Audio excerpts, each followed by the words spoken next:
Assalamualaikum warahmatullahi wabarakatuh. Halo, apa kabar semuanya?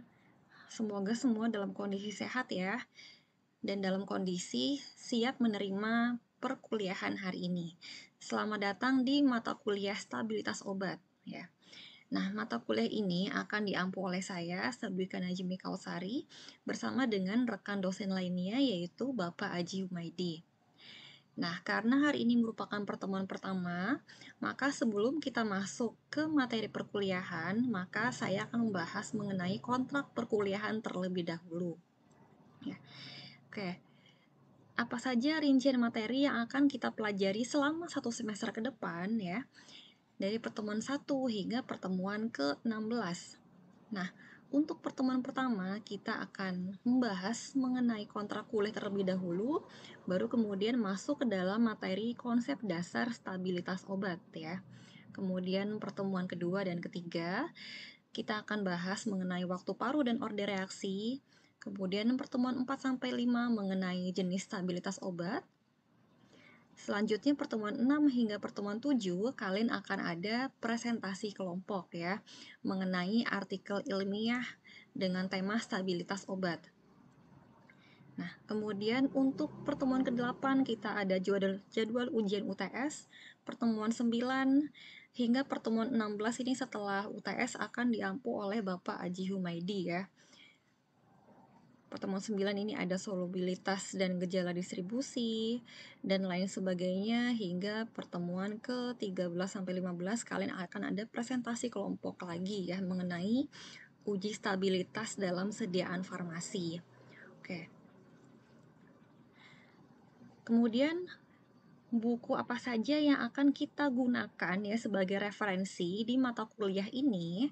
Nah, textbook utama yang kami gunakan itu adalah Modern Pharmaceutic edisi keempat ya dari Bankers tahun 2002. Kemudian yang kedua ada Drug Stability dari Cartensen. Kemudian ada Drug Stability for Pharmaceutical Scientists dari Lawson. Kemudian yang keempat ada buku Stabilitas dan Beyond Use Date Sediaan Farmasi yang ditulis oleh Noviani Arang pada tahun 2021 tahun terbitnya. Oke. Nah, untuk textbook utama nomor 1 hingga nomor 3 ini dapat kalian download melalui link yang telah saya sediakan pada LMS ya. Nanti silahkan diklik saja judul dari buku referensi yang ingin kalian cari ya pada link tersebut. Sedangkan untuk buku nomor 4 ini, karena ini merupakan buku berbahasa Indonesia, kalian bisa langsung membelinya di marketplace yang tersedia ya. Nah, buku ini cukup bagus dan dapat kalian gunakan hingga ke jenjang apoteker ya sebetulnya. Oke, kemudian untuk referensi pendukung, kami akan menggunakan jurnal terkini terkait dengan materi yang dibahas pada bab tersebut. Oke, sebelum masuk ke perkuliahan, tentunya akan ada tata tertib mengenai perkuliahan tersebut ya. Nah, untuk mata kuliah ini apa saja tata tertibnya? Yang pertama adalah tata tertibnya yaitu mahasiswa wajib hadir minimal 80% dari total pertemuan ya. Nah, nanti silakan kalian hitung 80% dari 16 kali pertemuan itu, maka kalian diizinkan untuk tidak masuk selama berapa kali pertemuan ya. Nah, tujuannya apa? Kami prodi menerapkan batasan minimal harus hadir 80% ya. Tujuannya adalah supaya kalian memang benar-benar memahami materi perkuliahan sebelum mengikuti UTS maupun UAS ya. Nah, coba silakan dibayangkan sendiri kalau misalnya kita datangnya kurang dari 80%, misalnya kita jarang hadir ya, jarang hadir berkuliah. Nah, apakah kalian akan memahami materi perkuliahan gitu? Apakah kalian akan mengerti mengenai materi perkuliahan tersebut? Nah, kan tentu tidak. Nah, maka di sini kami menerapkan kewajiban untuk mahasiswa dalam hadir perkuliahan adalah minimal 80% ya, supaya nilai kalian juga bagus-bagus ketika UTS maupun UAS ya. Oke, kemudian yang kedua, bagi yang berhalangan hadir ketika ujian karena sakit, Jadi ini case-nya adalah karena sakit, maka wajib memberitahukan secara langsung ke dosen yang bersangkutan minimal 30 menit sebelum ujian ya. Jadi jangan sampai lupa untuk kalau misalnya kalian sakit sehingga tidak bisa ikut ujian, jangan lupa memberitahukan ke dosen yang bersangkutan ya. Nah, dan bagi yang sakit diperbolehkan mengikuti ujian susulan dengan menyertakan bukti pendukung terlebih dahulu ya, yaitu surat keterangan berobat atau surat keterangan sakit. Nah, jadi di sini kami memberikan kelonggaran bagi yang sakit ya. Tentunya karena kalian sakit, maka kami tidak memaksakan kalian untuk ikut ujian gitu. Nah, kami mengerti kalian sakit maka harus beristirahat ya. Kalian dapat ikut ujian susulan asalkan menyertakan surat keterangan berobat atau surat keterangan sakit. Jadi jangan sampai tidak ikut ujian namun tidak ada alasan apapun karena apa ya. Karena ada beberapa mahasiswa yang tidak ikut ujian namun juga tidak mengkonfirmasi tidak ikut ujiannya kenapa. Ya, dan pada kasus yang seperti itu tidak ada kabar apapun namun dan tidak ikut ujian ya, maka mahasiswa tersebut tidak dapat mengikuti ujian susulan.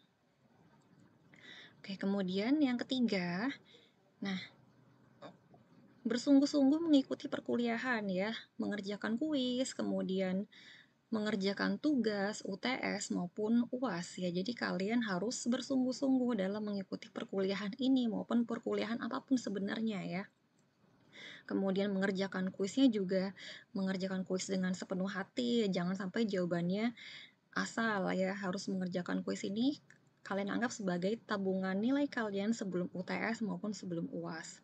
Kemudian mengerjakan tugasnya. Nah, mengerjakan tugas ini karena biasanya waktunya akan lama ya untuk tugas, tidak H-1, H-2 itu langsung kami minta dikumpulkan, itu tidak ya. Nah, karena waktunya lama, maka sebaiknya dikerjakan dengan baik ya, supaya nilainya pun juga menjadi baik. Oke, kemudian UTS dengan UAS. Nah, ini ada jadwal ujian. Tolong dipersiapkan baik-baik ya untuk UTS dan juga UAS. Karena untuk persentase yang besar di mata kuliah ini ada di tugas UTS dan juga di UAS ya. Jadi jangan sampai kalian tidak bersungguh-sungguh mempersiapkan UTS maupun UAS ya, karena kami memberikan tata tertib tidak akan ada ujian remedial pada mata kuliah ini ya. Nah, sebetulnya ini tujuannya apa? Tidak ada ujian remedial supaya kalian memang bersungguh-sungguh ketika akan UTS dan UAS. Karena biasanya ketika ada ujian remedial, maka ada beberapa mahasiswa yang memang menyepelekan ya. Ah, ada ujian remedial, ya udah deh besok UTS, nggak usah belajar. Toh nanti juga ada ujian remedial. Ada yang seperti itu. Nah, di sini kami tidak menginginkan hal tersebut terjadi gitu. Jadi, karena tidak ada ujian remedial, maka diharapkan kalian benar-benar mempersiapkan materi ya, materi yang akan diujiankan baik ketika UTS maupun UAS. Oke, kemudian kita bahas mengenai bobot penilaian. Untuk komposisinya ada komposisi kehadiran, bobotnya 10%, kemudian kuis bobotnya 15%, tugas bobotnya 25%, UTS 25%, dan UAS juga 25%. Oke, di sini bobotnya cukup banyak di tugas, UTS, dan UAS ya. Nah, selanjutnya ada skala huruf mutunya untuk A itu 80-100, B 70-79, C 60-69, D 55-59, dan E 0-54. Oke. Nah, dari bobot penilaian ini sebetulnya karena persentase tugasnya itu cukup besar ya, dan juga ada nilai kehadiran, itu kalian sebetulnya dimudahkan untuk mendapatkan nilai A ya. Nah, jadi gini, misalnya kalian hadir 100% selama 16 kali pertemuan. Itu maka kami akan memberikan nilai 100 untuk kehadiran ya. Misalnya kalian hadir 100%, berarti 10%. Misalnya kalian hadir 100%, berarti 10% dikali 100% kehadiran, artinya kan 10 ya nilainya. Kemudian Misalnya nih nilai kuis kalian karena kuis dan ini juga materinya online, jadi videonya bisa diputar berulang kali ya, sehingga ketika akan kuis kalian bisa mempelajari terlebih dahulu berulang kali ya, sehingga nilai kuisnya pasti akan bagus-bagus ya. Misalnya nilai kuisnya 90. Nah, 15% dikali 90 berapa? 15 kali 9 aja, 9 kali 5 45, kemudian 1 kali 9 14 ya, 14,5 ya. Kemudian untuk tugas, nah tugas 25%. Karena tugas dan waktunya panjang, harusnya nilainya bagus-bagus ya. Misalnya nilai kalian adalah 80 untuk tugas. Oke. 25% itu sama dengan seperempat ya. Seperempatnya dari 80 itu adalah 20. Oke. Nah, dari sini saja kalian sudah mengantongi nilai berapa nih dari kehadiran kuis dan juga tugas. Kalau misalnya nilai kuis dengan tugasnya bagus, 90 dan 80. 10 tambah 14,5 ditambah 20 itu ini 44,5 ya. Nah, ini sudah hampir ke poin E ya, sudah hampir ke poin E. Kalau misalnya kita lihat dari skala huruf mutu. Nah, tinggal kalian menabung nilai di UTS dan UAS. Nah, misalnya ketika UTS kalian nilainya tidak begitu bagus, misalnya nilai UTS-nya 60. 25% dari 60 berapa? Seperempatnya 60 itu adalah berapa? 15 ya. Ya, 15. Kemudian misalnya nilai UAS-nya juga nggak begitu bagus, misalnya nilai UAS-nya adalah 60 lagi. Seperempat dari 60 berapa? 15 juga ya. Ya. Oke, sehingga totalnya adalah 44,5 ditambah dengan 30 ya, itu adalah 74,5. Nah, 74,5 ini kalian sudah mendapatkan nilai B ya sebetulnya. Nah, oke. Ternyata dengan nilai UTS 60 dan nilai UAS 60 itu kalian bisa dapat nilai B ya. Asalkan hadir 100%, kemudian kuisnya bagus, nilai tugasnya juga bagus. Ya, jadi untuk dapat nilai B, nggak perlu UTS-nya sampai nilainya 100, itu tidak perlu ya. Dengan nilai 60 aja kalian sudah bisa dapat nilai B, asalkan kehadiran kuis dan tugasnya ada dan nilainya bagus. Nah, dengan nilai 60 aja sudah bisa dapat nilai B, apalagi kalau misalnya nilai UTS dan UAS-nya itu adalah 70 ke atas ya. Pasti bisa dapat nilai A. Nah, jadi ini sebagai motivasi untuk kalian ya, supaya mengerjakan kuis dengan sungguh-sungguh, tugas pun dengan sungguh-sungguh ya, apalagi ketika UTS maupun UAS. Kita lihat persentasenya, itu persentase yang paling banyak adalah di tugas, UTS, dan UAS. Nah, ini adalah kalian perlu berstrategi bagaimana caranya supaya di komposisi nilai yang besar ini, di tugas, UTS, dan UAS ini nilai kalian juga besar ya, sehingga nilai akhir kalian pun berada di sekitar A atau B saja, tidak ke C, apalagi D atau E ya. Jadi jangan sampai di kelas ini ada yang nilainya D atau E ya. Nah, apalagi E ini berarti kalian harus mengulang tahun depan ya. Dan ada konsekuensinya lagi, yaitu tidak dapat mengambil beberapa mata kuliah lanjutan ya yang terkait dengan stabilitas obat. Oke, nah itu saja mengenai kontrak kuliah hari ini. Apa ada pertanyaan? Kalau misalnya ada pertanyaan, nanti boleh langsung diajukan di kolom komentar ya mengenai kontrak kuliah. Oke, nah sekarang kita akan melanjutkan ke materi hari ini ya, materi pertemuan pertama dari stabilitas obat, yaitu konsep dasar stabilitas obat ya. Oke, nah untuk stabilitas obat ini berkaitan erat dengan pengendalian mutu sediaan farmasi ya, yang mana pengendalian mutu ini merupakan salah satu kegiatan kefarmasian ya. Nah, farmasis ya, kalian nih kan nanti akan menjadi seorang farmasis ya. Farmasis itu bertanggung jawab supaya obat stabil sampai di tangan pasien ya. Jadi salah satu tanggung jawabnya adalah ini, supaya obat stabil ketika sampai di tangan pasien, sehingga tercapailah tujuan dalam peningkatan kesehatan dan kehidupan pasien itu sendiri ya. Nah, obat akan memiliki keamanan dan efektivitas sesuai standar ketika stabilitasnya terjaga ya selama penyimpanan hingga akhirnya digunakan oleh pasien maupun tenaga kesehatan ya. Bisa perawat, dokter maupun farmasis. Oke. Jadi memang peranan farmasis terhadap stabilitas suatu sediaan obat itu memang sangat penting ya, baik obat-obatan yang berbentuk padat hingga sediaan yang berbentuk cair. Oke, apa itu stabilitas obat? Nah, stabilitas obat ini mengacu pada kemampuan suatu produk atau obat untuk tetap dalam spesifikasi identitas, potensi, kemudian kualitas, dan kemurnian yang ditetapkan selama periode waktu tertentu ya. Nah, sediaan obat yang stabil adalah ketika karakteristik obat tersebut baik secara fisika, kemudian kimia, mikrobiologi, toksikologi, dan juga terapeutik ya, tidak mengalami perubahan dari spesifikasi yang ditetapkan oleh pabrik pembuat ya, sepanjang produk disimpan hingga digunakan oleh pasien. Nah, jadi di sini kan selama ada kata-kata selama periode waktu tertentu. Periode waktu tertentunya kapan ya? Periode waktu tertentunya adalah sepanjang produk tersebut disimpan hingga digunakan oleh pasien ya.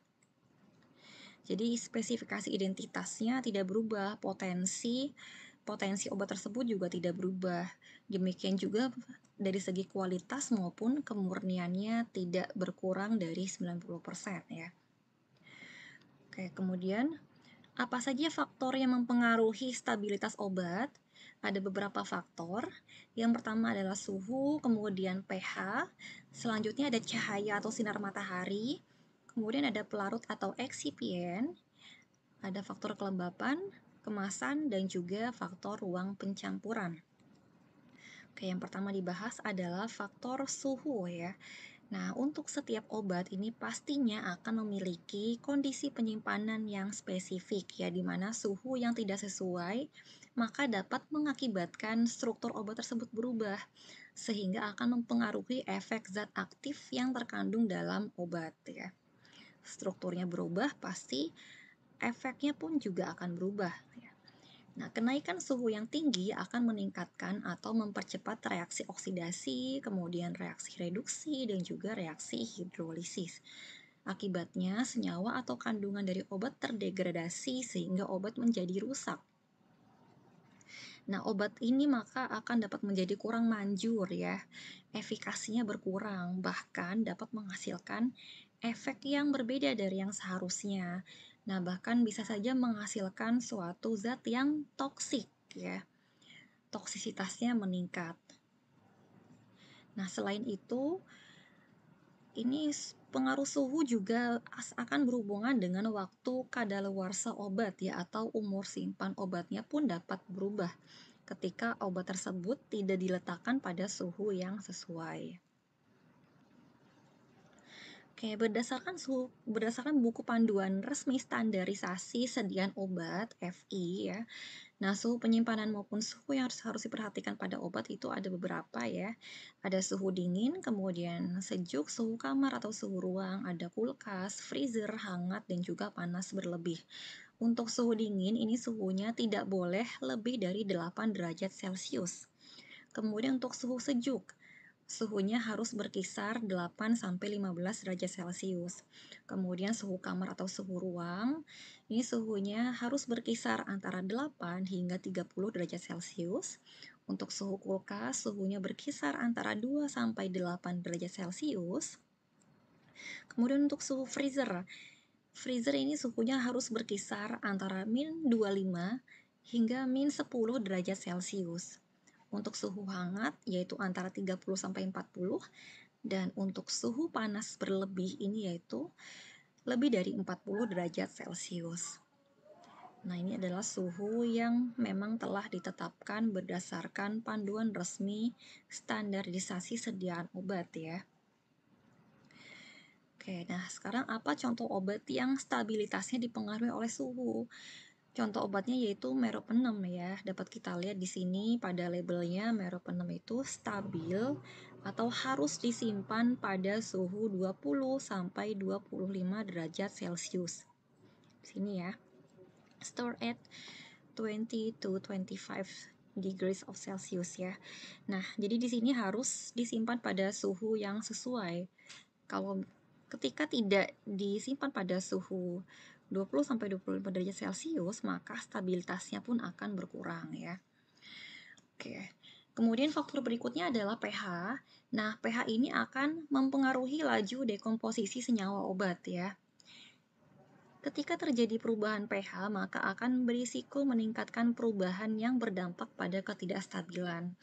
Nah, perubahan pH secara drastis dapat dicegah dengan cara melakukan penambahan buffer. Misalnya buffer sitrat, buffer asetat, kemudian buffer fosfat, buffer laktat, buffer askorbat, dan lain-lain ya. Ada beberapa jenis buffer lainnya. Nah, oleh karena itu, maka ketika proses pembuatan sediaan obat ya, maka perlu dilakukan pemeriksaan kompatibilitas ya sebelum melakukan pencampuran. Nah, ini ketika proses uji stabilitas sediaan obat ya. Misalnya ada obat phenytoin. Nah, ini berdasarkan jurnal, phenytoin ini stabil pada pelarut NaCl 0,9%. Yang mana pelarut ini adalah pada pH 6,8 sampai 8,1. Nah, akan stabil pada pH ini dibandingkan ketika dilarutkan dengan dextrose ya. Dextrose 5% nih, yang mana pH-nya berkisar 4,5 sampai 5,5. Nah, masing-masing obat itu memiliki range pH yang stabil sendiri ya. Masing-masing biasanya akan berbeda pH-nya. Kemudian faktor yang ketiga adalah cahaya atau sinar matahari. Nah, cahaya ini akan memberikan efek panas dan juga reaksi fotokimia sehingga akan meningkatkan risiko terjadinya reaksi oksidasi yang mana akan berujung pada ketidakstabilan sediaan obat ya. Misalnya, masa kadaluarsa obat Ventolin ini sama dengan tanggal yang ditetapkan oleh pabrik jika kemasan foilnya tidak dibuka ya, ketika dia belum terkena cahaya atau sinar matahari. Nah, namun ketika sediaan Ventolin tersebut sudah dibuka dari kemasan foil, maka Ventolin tersebut harus tetap disimpan terlindung dari cahaya supaya stabilitasnya terjamin selama 3 bulan ya. Jadi untuk masa kadaluarsa Ventolin itu sendiri maka tidak akan sama lagi dengan tanggal yang telah ditetapkan oleh pabrik ya, namun stabilitasnya hanya selama 3 bulan saja selama dia terlindung dari cahaya ketika sudah dibuka dari kemasan foilnya. Oke, kemudian faktor yang keempat adalah faktor pelarut atau eksipien, yang mana stabilitas produk obat ini pastinya akan dipengaruhi oleh pelarut ya. Untuk penambahan pelarut air ini akan menyebabkan reaksi oksidasi, reduksi, dan hidrolisis serta meningkatkan risiko terjadinya pertumbuhan mikroba pada sediaan ya. Nah, jadi perlu diperhatikan di sini jenis pelarut yang sesuai.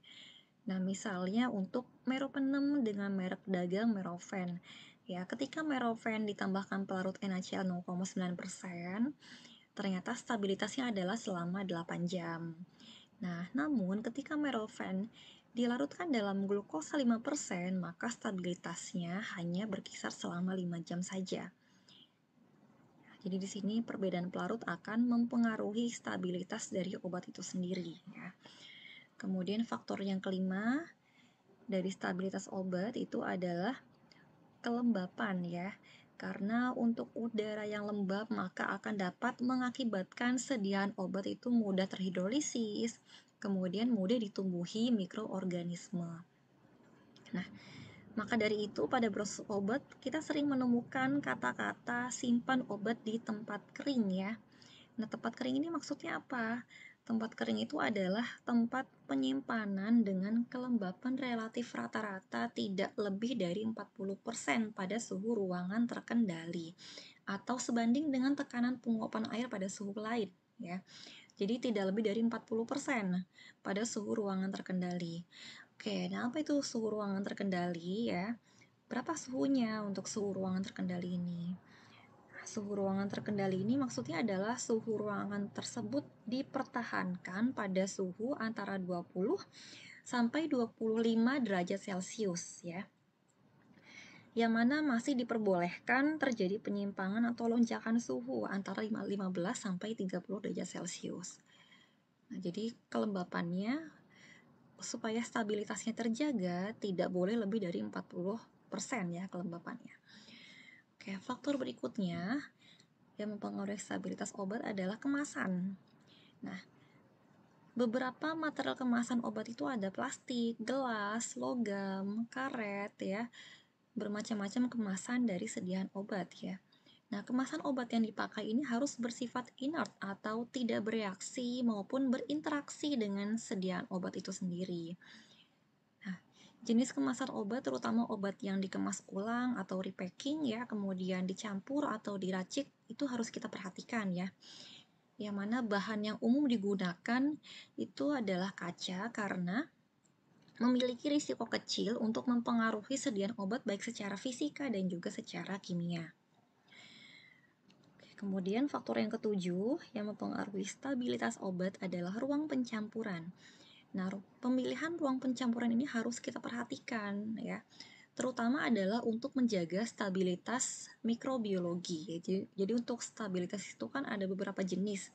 Ada stabilitas kimia, stabilitas fisika, stabilitas mikrobiologi ya, ada juga stabilitas toksikologi ya. Nah, untuk ruang pencampuran ini lebih untuk menjaga stabilitas mikrobiologi ya, terutama untuk pencampuran sediaan steril.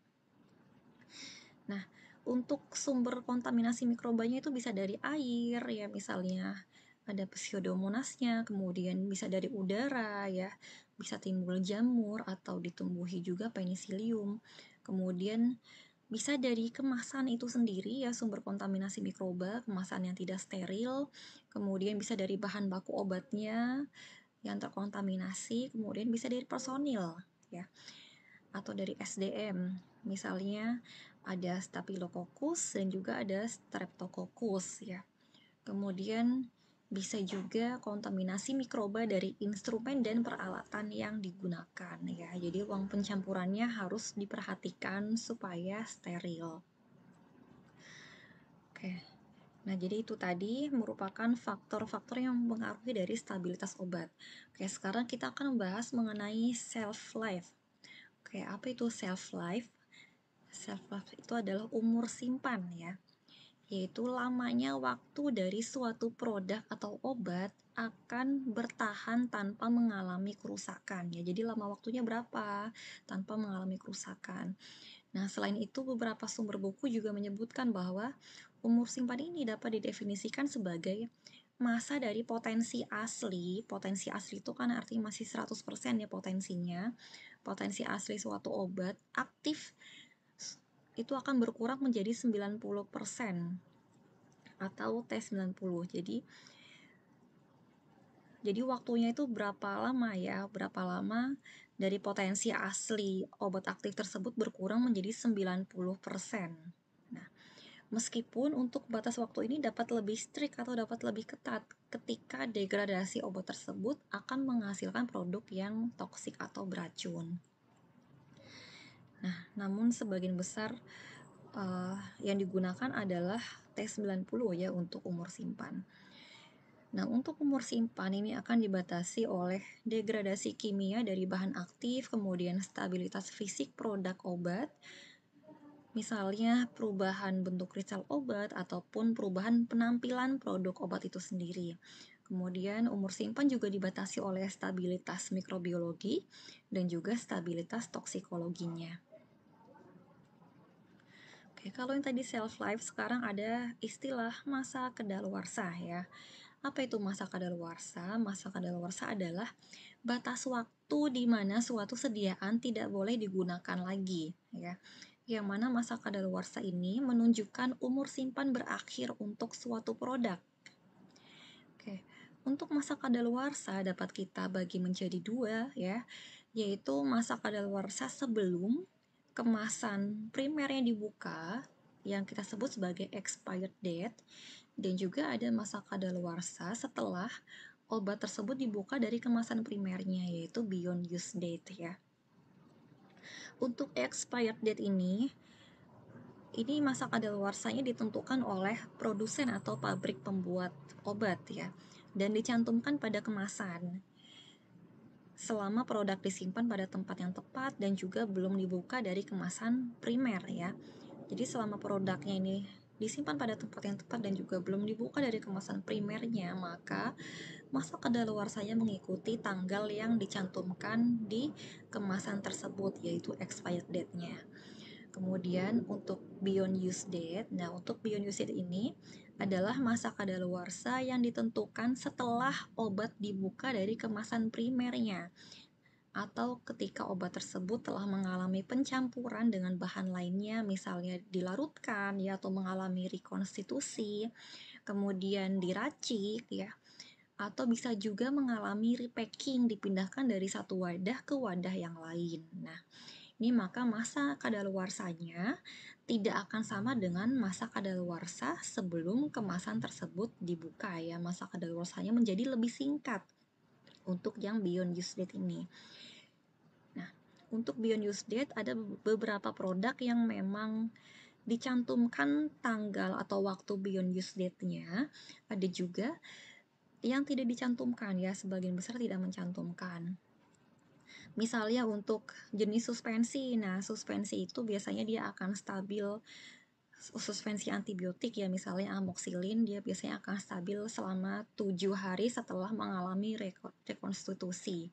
Berarti beyond use date-nya adalah 7 hari tersebut ya, tidak mengikuti lagi expired date yang tertera pada label ya. Oke. Kemudian apa saja dampak buruk dari ketidakstabilan obat? Dampak buruknya itu ada beberapa hal ya. Yang pertama adalah hilangnya zat aktif, kemudian naiknya konsentrasi zat aktif, kemudian perubahan bioavailabilitas. Ya, selanjutnya ada hilangnya keseragaman kandungan, kemudian ada perubahan status mikrobiologis, pembentukan hasil urai yang toksik, dan juga adanya hilangnya integrasi kemasan ya. Oke, kita bahas yang pertama, yaitu hilangnya zat aktif ya. Dampak dari ketidakstabilan sediaan obat ya. Untuk hilangnya zat aktif ini sangat perlu dihindari ya, karena akan menghilangkan potensi dari obat tersebut ya. Jadi suatu produk obat itu harus dihindari sekali ketika hilangnya potensi obat itu sendiri ya. Apa itu potensi? Potensi ini kan kalian pasti membahasnya di mata kuliah farmakologi ya. Potensi itu merupakan kemampuan suatu obat dalam memberikan efek farmakologi dibandingkan dengan dosis yang dibutuhkan untuk memberikan efek tersebut. Jadi di sini misalnya ada suatu grafik ya, kita lihat sumbu X itu dosis, semakin ke kanan berarti dosisnya semakin meningkat, kemudian sumbu Y itu adalah efeknya semakin ke atas, artinya efeknya akan semakin besar ya. Ketika dosisnya meningkat maka efeknya akan semakin besar, baik pada obat A yang berwarna merah di garis yang berwarna merah maupun obat B pada garis yang berwarna biru.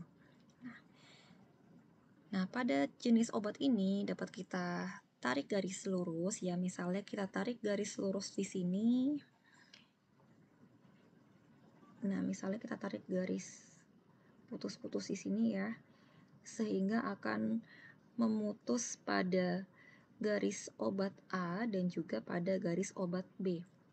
Kita lihat di sini ternyata pada konsentrasi yang sama, pada dosis yang sama ya.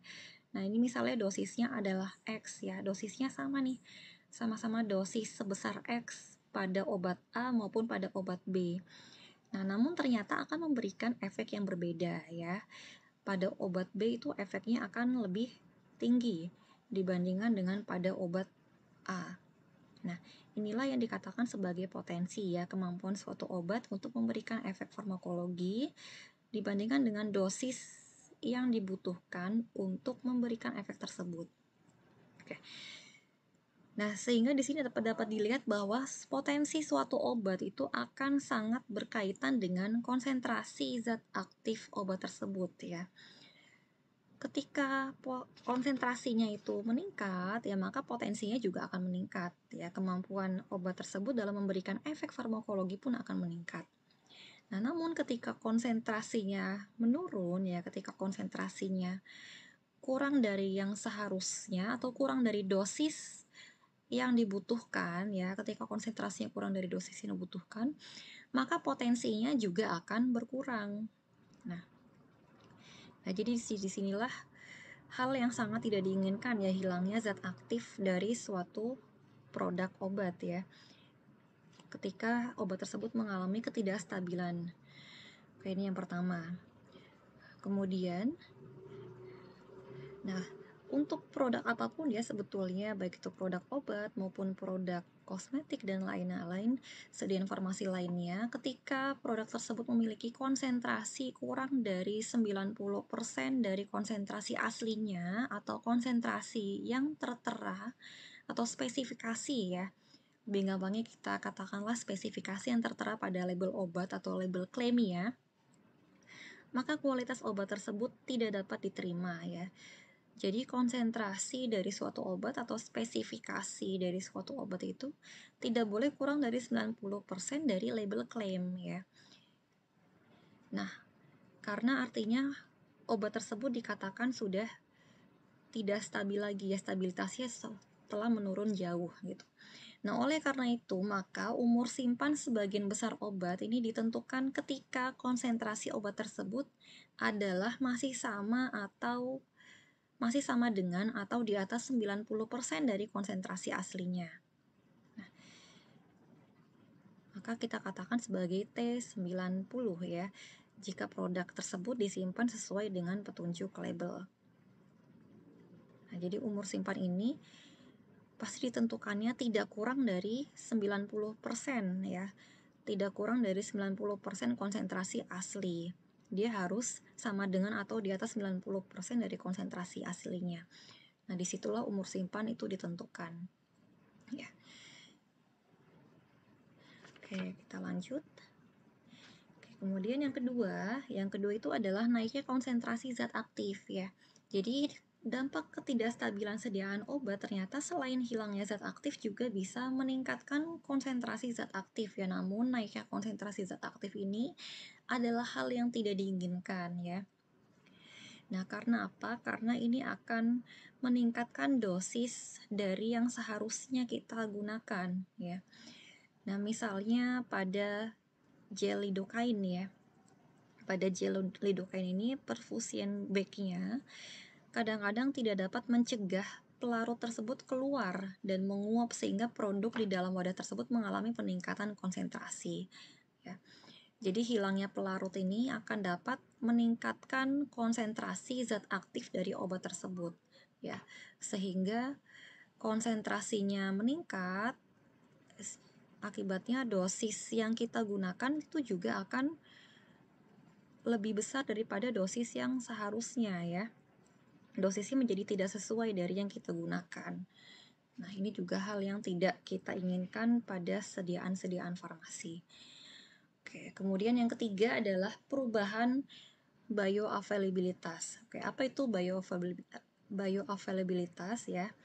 Nah, bioavailabilitas ini adalah jumlah relatif atau persentase dari obat yang masuk ke sirkulasi sistemik setelah pemberian obat dalam sediaan tertentu, ya. Jadi persentasenya berapa persen yang masuk ke dalam sirkulasi sistemik kita.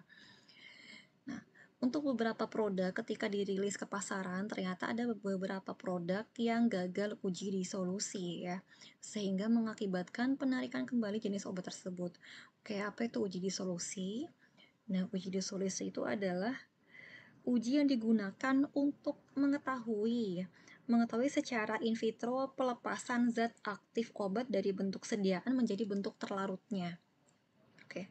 Nah, jadi secara khususnya ketika data uji disolusi menunjukkan perubahan yang signifikan terhadap waktu, maka di situ kita perlu mencurigai adanya kemungkinan terjadinya perubahan bioavailabilitas, ya, ataupun bioekivalensi secara klinis, ya. Nah, misalnya terjadi pengerasan permukaan tablet atau terjadi pembentukan pelikel pada kapsul gelatin keras. Nah, maka ketika sudah timbul ciri-ciri fisik seperti ini, nah ini perlu diperhatikan telah terjadinya kemungkinan perubahan dari atau gagalnya uji disolusi ya. Nah, kalau uji disolusinya gagal, nah berarti di sini telah terjadi perubahan bioavailabilitas pada produk tersebut. Nah, oleh karena itu, maka perlu dilakukan uji disolusi ataupun jenis uji pelepasan lainnya dalam evaluasi stabilitas sediaan farmasi ya. Ini ujinya perlu lebih diperketat lagi. Oke, kemudian yang keempat, dari ketidakstabilan sediaan farmasi, dampaknya atau hal yang tidak diinginkan adalah hilangnya keseragaman kandungan ya. Nah, untuk sediaan yang paling sering mengalami hilangnya keseragaman kandungan itu adalah sediaan suspensi ya. Semakin lama suspensi ini dia akan semakin menurun keseragaman kandungannya ya, atau semakin tidak seragam kandungannya.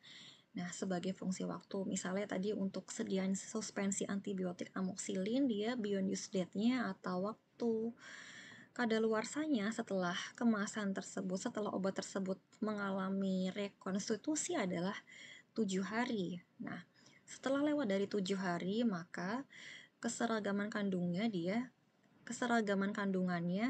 dia tidak akan seragam ya, akan hilang.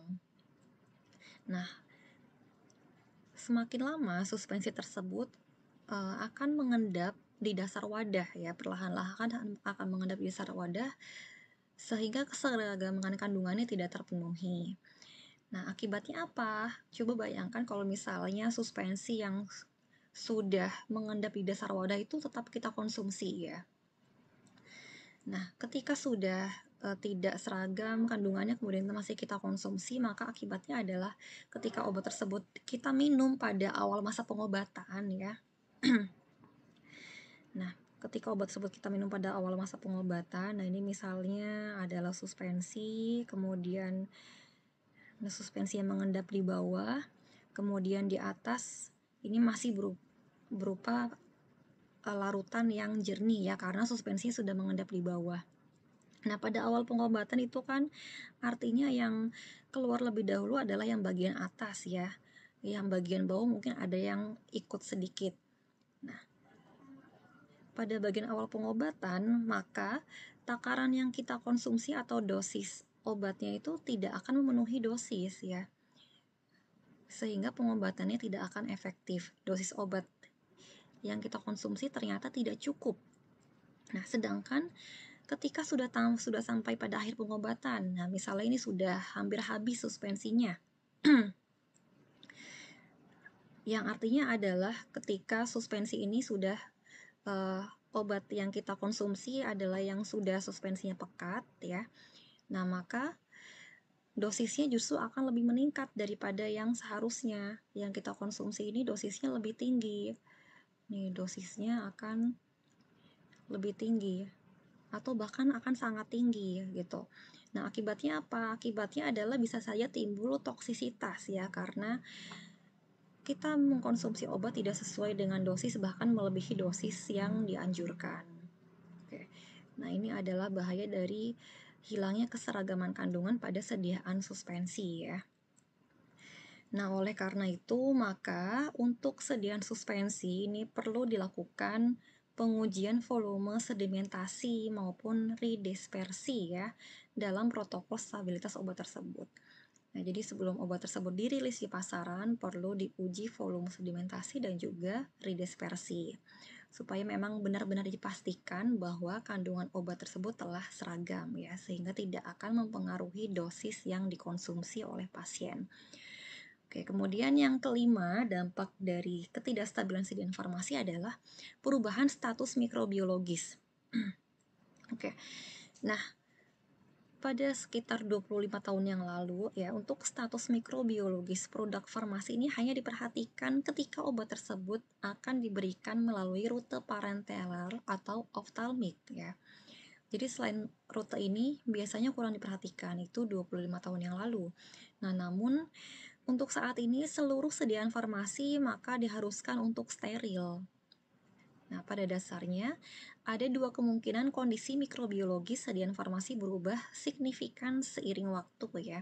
Jadi yang pertama, mikroorganisme terdapat dalam sediaan pada saat pembuatan, di mana mikroobat tersebut dapat bereproduksi, dan demikian akan meningkatkan jumlah organisme yang hidup ya.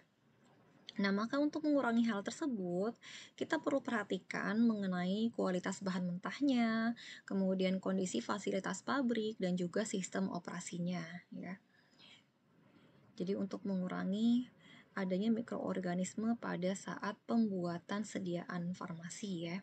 Kemudian yang kedua ya, kondisi mikrobiologis itu dapat berubah adalah ketika kemasan itu tercemar selama proses distribusi atau proses penyimpanan yang tidak tepat ya. Nah, status mikrobiologisnya dapat terpengaruh sebagai akibat dari masuknya mikroorganisme ke dalam kemasan. Oke. Kemudian dampak yang keenam dari ketidakstabilan sediaan obat adalah terbentuknya produk degradasi yang toksik ya. Nah, jika suatu obat terdegradasi menjadi bentuk molekuler yang beracun, maka perlu diperhatikan mengenai jumlah organisme yang ditemukan pada sediaan tersebut selama umur simpannya. Ya, jadi perlu diperhatikan berapa banyak jumlah organisme yang ditemukan. Ya, misalnya pembentukan epianhydrotetrasiklin dari tetrasiklin ya. Sehingga perlu kita perhatikan pula mengenai potensi tingkat degradasi suatu sediaan menjadi toksik ya. Jadi supaya diminimalisir mengenai terbentuknya produk degradasi yang toksik tersebut. Oke, kemudian yang ketujuh, dampak dari ketidakstabilan sediaan obat adalah hilangnya integritas kemasan ya. Nah, perubahan dalam integritas kemasan selama penyimpanan maupun distribusi produk dapat menjadi masalah stabilitas yang memerlukan pemantauan yang cermat ya. Jadi jangan sampai kemasannya itu bocor ya. Integritas kemasannya berkurang.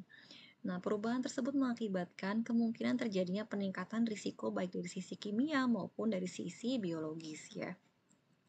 Maka dari itu, perlu dilakukan uji integritas kemasan secara spesifik dalam protokol pengujian stabilitas. Oke, kemudian yang kedelapan ya, ini adalah dampak terakhir ya, yaitu menurunnya kualitas label kemasan. Nah, untuk label pada produk obat-obatan ini merupakan elemen yang esensial, di mana akan memberikan informasi mengenai identitas, penggunaan, ya bagaimana cara penggunaannya, kemudian keamanannya itu seperti apa ya. Nah, oleh karena itu, jika label memudar seiring waktu, maka hal tersebut merupakan masalah stabilitas yang cukup serius ya. Misalnya jika plasticizer dalam botol plastik berpindah ke label dan menyebabkan tinta memudar. Nah, maka ini akan mempengaruhi keterbacaan dari spesifikasi produk. Nah, ini juga termasuk hal ketidakstabilan sediaan farmasi yang tidak diinginkan ya. Oke, nah jadi itu saja mengenai konsep dasar dari stabilitas obat yang kita bicarakan hari ini ya. Yang saya sampaikan hari ini. Apakah ada pertanyaan? Kalau misalnya ada pertanyaan, bisa langsung diajukan di kolom komentar. Nah, jangan lupa nanti silakan dikerjakan kuis yang terdapat di LMS ya. Semoga nilai kuis kalian bagus-bagus ya. Sekian kuis saya hari ini. Terima kasih. Wassalamualaikum warahmatullahi wabarakatuh.